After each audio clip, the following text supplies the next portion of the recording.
Greetings, my name is Kate Bazilevsky. I'm the director of the Human Population Academy.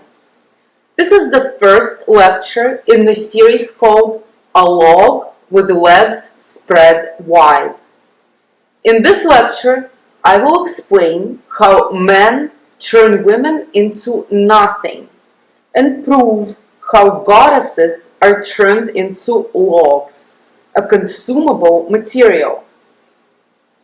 Let's begin. Regardless of race, ethnicity, profession, and so on, every woman considers herself an individual. In vain, as no woman is an individual. Any woman lives as men programmed her to live, as it is convenient for him, as he wants her to. Please note that from here on, by men, I always mean males. So, a woman lives by that software which she has been filled with since the moment of birth, by images, pictures, and portrayals. These are pictures with smell, color, with sensations from touch. In other words, it's a film, but of better quality. A film where a woman by herself can be present in her own self. This place is called imagination, or fantasies, or dreams. There, a woman thinks that she has freedom.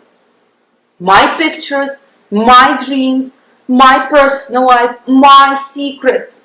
Really? Where did she get these pictures? Where did her parents get these pictures? If all pictures, films of an adult woman got erased, she would simply turn into a newborn child, a baby in an adult body. So, the presence of a system of images in a woman is the foundation of her life, from beginning to end. The truth is that the whole picture system is created based on artificial images taken from society. In society, women do not create artificial images. They can be considered artificial because they are created by men on the basis of male fantasies with their pictures of women. Now, let's consider this in more detail. Every person has some inner space. Some call it imagination, fantasy, dreams, memories, thoughts, daydreams, visions, and so on. We added to this list by naming it a virtual room. All people do what they want in this space, from calculations to the most elementary actions like what to eat for lunch, to modeling of complex engineering or architectural structures, to generating ideologies for entire nations, rendering functions of global systems and processes. Besides questions like, what lipstick should I choose? Or, which tie to wear with this suit? That virtual room is where people create new religions and philosophies, movie scripts, literature, operation plans of huge industrial and business structures. By analogy, a virtual room is a cinema where a person watches movies. Only in addition to visuals and sounds, a movie in a virtual room includes smell, taste, and tactile sensations. The whole range of human perception is present in images of the virtual room. He or she may be there actively creating movies no worse than any filmmaker, or passively as a spectator of films that pass in front of the inner eye. The position of a spectator is usually perceived as visions, memories, or dreams. But in all cases, any person sees some images inside him or herself. Often one's virtual room is regarded as the place where a person thinks, ponders, plans, and analyzes. The words "I need to think" mean that the subject is now going to fall deep within him or herself into the virtual room. However, these actions do not relate to the thinking process, and especially not for women. As to why will be explained later. Since somehow a woman got used to thinking that in the space of her imagination, she immediately begins to see nothing else but images, despite the fact that some people mistakenly believe that people think with words. They do not.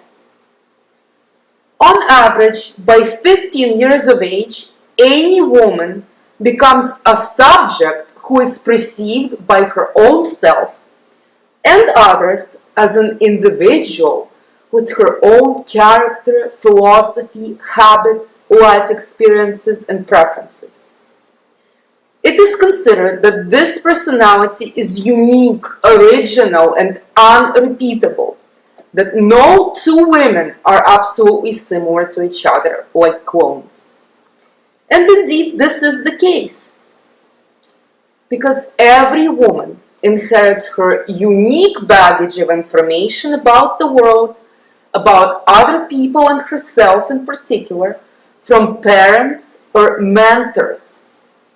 Along with this baggage, she gets guidelines on what she needs to be like and how she should live.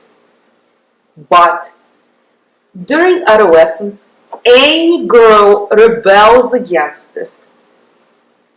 Like shoes that are too small, this inheritance presses, squeezes, brings immense discomfort, and therefore causes a terrible rage. In this sense, love for parents does not play any role, because you can greatly respect someone who gave you a pair of shoes that are not your size, but you will not be able to wear them. Therefore, as a teenager, any girl makes an audit of what she got as virtual recipes from parents or mentors. And she makes adaptations. Adaptations are needed, first of all, in order to accommodate the recipes to herself, to make them possible and convenient for use. Secondly, to conform to modernity, since parents or mentors created these life recipes during an entirely different era.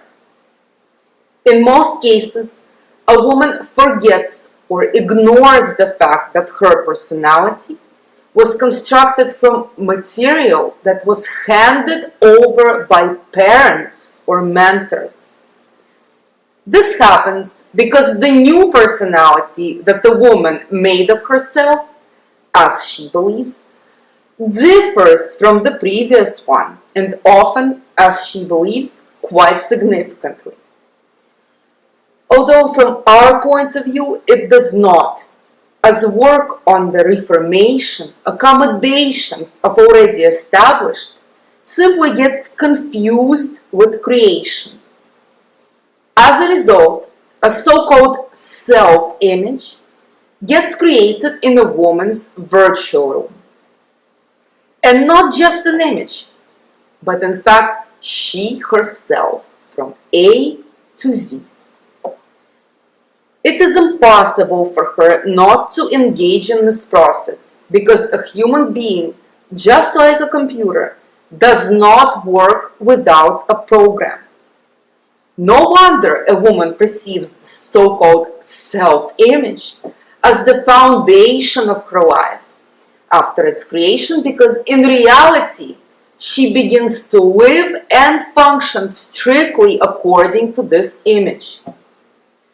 In other words, she really becomes that what, among other things, she imagined to herself about herself. Sometimes even her physical appearance changes.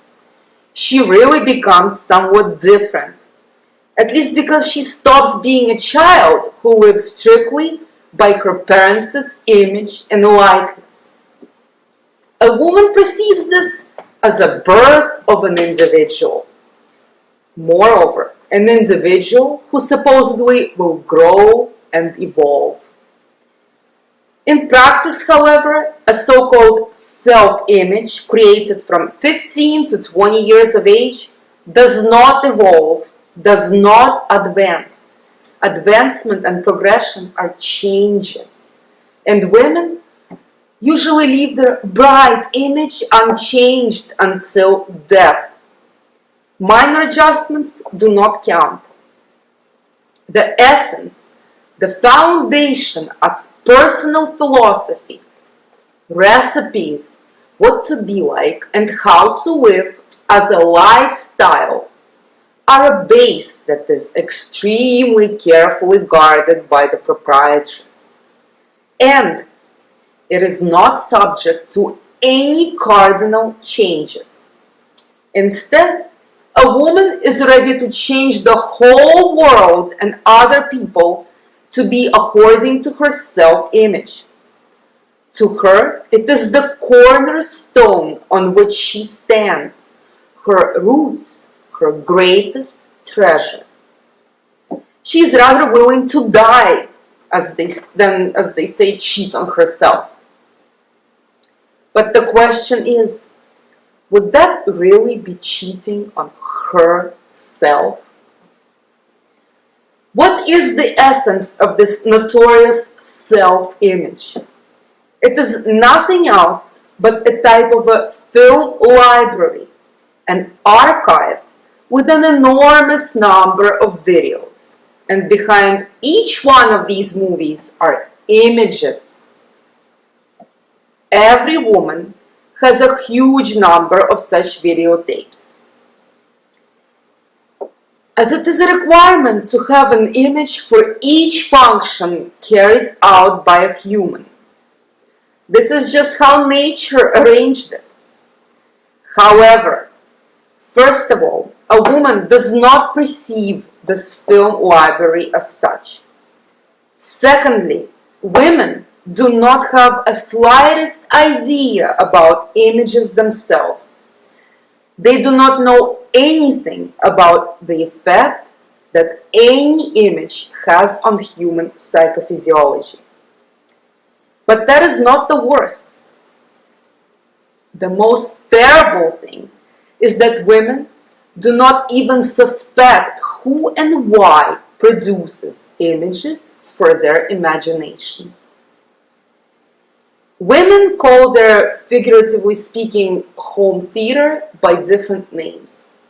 My soul, my inner world, my individuality, myself, my inner core, and so on. But, most importantly, they associate the cinema with their selves. They tell themselves, this is me, the real me. And indeed, they fully merge with the images that they themselves, as they think, have come up with in order to be, to live, to function. Any woman fights for this soul with incredible fury. Although this has nothing to do with the soul, because a virtual room is intellect. And intellect is not psyche, but only a part of it. Moreover, it is not the most important part. Any woman would be willing to die, but not give up that what she considers her own self. Not even suspecting that what she thinks her self is not her at all. Of course, after hearing all of the above, you will wonder, where is the evidence? I'm happy to provide this evidence. If we remember and trust the statement, quote, in the beginning there was the Word, unquote, then either way the presence of letters is necessary. Of course, it is possible to offer counter-arguments that a word can also be in a verbal form, for example. But anyhow, an alphabet is present, and with its help, a word can be recorded, made into sentences, textbooks, etc., as a way to transmit information. Now, let's take a look at who writes books. Right away, I would like to mention the fact that ever since humans had an opportunity to write books, women were not very actively involved in this process, to put it mildly. If you research who the authors of ancient books were, you will find that they were written either by men or males, or it is simply unknown by whom. Although it is of course possible that women participated in the circulation of books by making copies, but that is left to find out to those who are fans of searching for all the details. Now, if we jump from ancient times into the modern days, we stumble upon a huge collection of books that became part of history of literature as works of philosophers, scientists, and poets. If you become curious, try to find some female authors in this massive quantity of books. And if you do, let us know, because we could not. Moving forward even closer to the present day, slowly but surely, there emerges what we call artistic literature or fiction. The time of emergence of this phenomena you can discover on your own from open public sources. On the pages of artistic works, authors describe situations in which both men and women are present. And those who have read these books enlivened, so to speak, the whole process described by letters in their virtual space.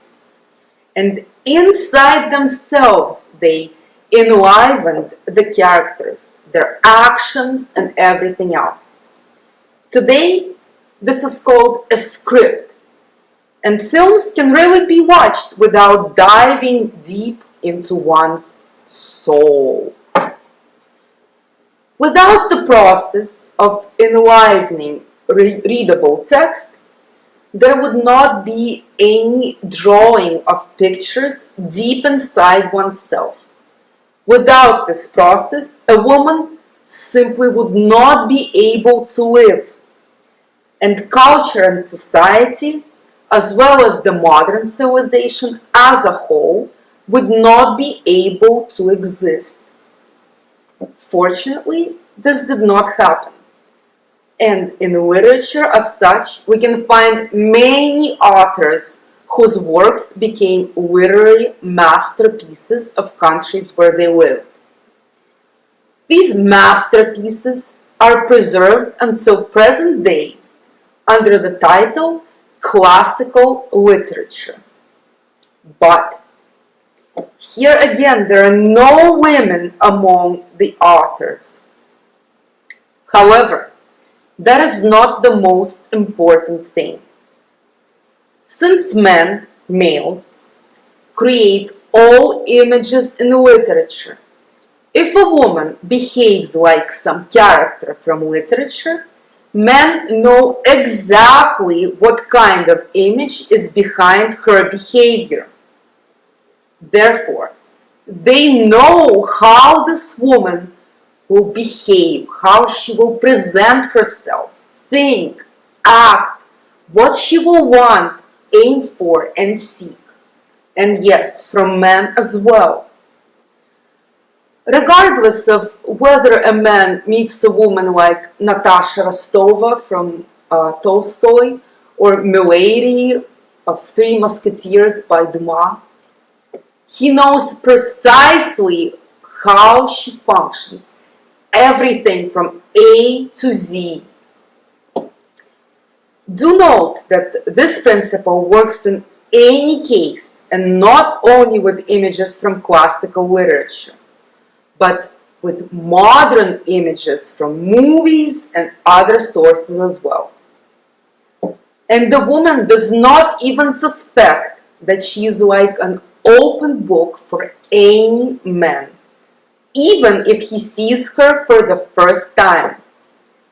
All functionality of women is based on images, including ones from literature. But women see themselves as individuals anyway. It is amusing that for some reason they believe that images that they use are a mystery which no one can know, and especially not men. Borrowing images from cultural sources and using them to form her appearance, behavior, philosophy, in other words, all of her life, any woman strongly believes in her uniqueness and originality. You can ask, what is the most phenomenal is that she believes that she is unrecognizable, and in general, that makes men quite content. However, a book is not just text. Since the emergence of books as imprinted letters on some medium, no matter if it's a parchment, a piece of paper, or clay, they have always included pictures. Today, they're called illustrations. From ancient to modern books, we can trace the presence of images, drawings of letters, page design, pictures to go with the text. Or, in modern world, there exists a film frame with a clear, specific image, which there is no need to invent in the personal space of imagination. All that is needed is to look at an image and it will move into your personal virtual room.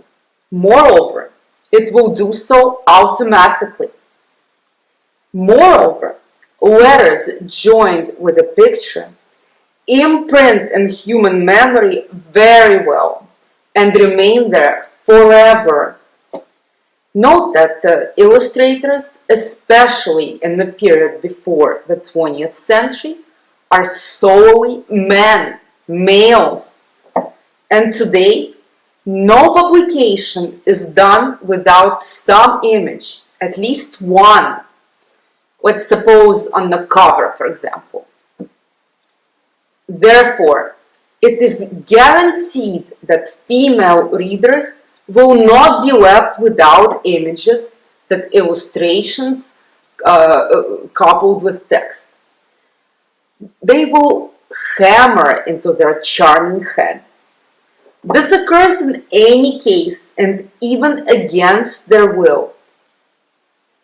However, literature is not the only thing humans live by. Another cultural layer is pictorial art, graphic arts, lithographs, etchings, etc. Pictorial art appeared as rock carvings, and it is certainly unknown who made them, men or women. It is unproven. But as far as pictorial art, paintings, portrayals that appeared later on walls of temples, mosaic works, works in the form of Greco-Roman frescoes and sculptures, it is possible to safely state that they were created by males, and this authorship has proof. Pictorial art is some flatness. For example, a sheet of paper, a wall, a canvas, and paints, as well as brushes. Men whose authorship is recorded in the sources used all of these. For example, Michelangelo or Raphael or Rublev or Goya painted this or that temple. One can simply search the internet and learn about pictorial art of a particular period of a particular country. There you will be surprised to find that in everything that concerned painting of churches, women did not even come close. History of paintings of temple architecture is not rich with mentions of female painters. Female painters are again not found behind the Italian classical paintings. In other arts, it's the same. No women. Rather, they were present, but only as models for artists. Women were painted, but women themselves did not paint. Also, men created the laws of painting, geometrical, compositional, as well as colors. And women were left an honorable role of so-called muses, who allegedly inspired men to create.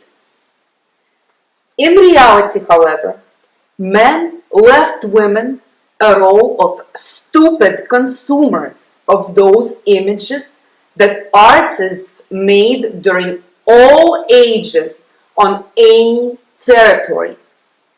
But most importantly, women were assigned a role of stupid performers of functionality of these images.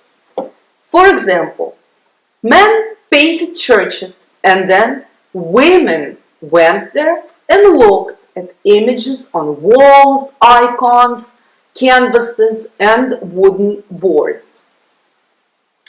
However, not only paintings, but also carpets, tapestries, curtains, and so on existed as part of interiors of any premises anywhere. Since ancient times, it were men, males, who created all the drawings, all the pictures on articles, including tablecloths, linens, and note, women's clothing. Styles, drawings of women's clothing, including women's favorite lace, also are images created by men. Yes, women weaved, embroidered, painted cloth, and sometimes sewed. But based on sketches and patterns created by whom? Based on sketches and patterns created by men, by males.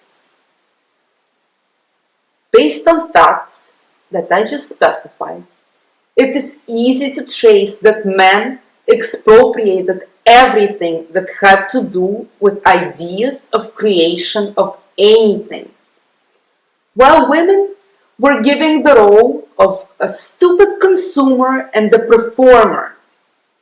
Also, it was made sure that women think that they are the authors of all this, that women are the creators. But in the birth of any object listed above, which began with a sketch, and in turn a sketch began with an idea, women did not participate.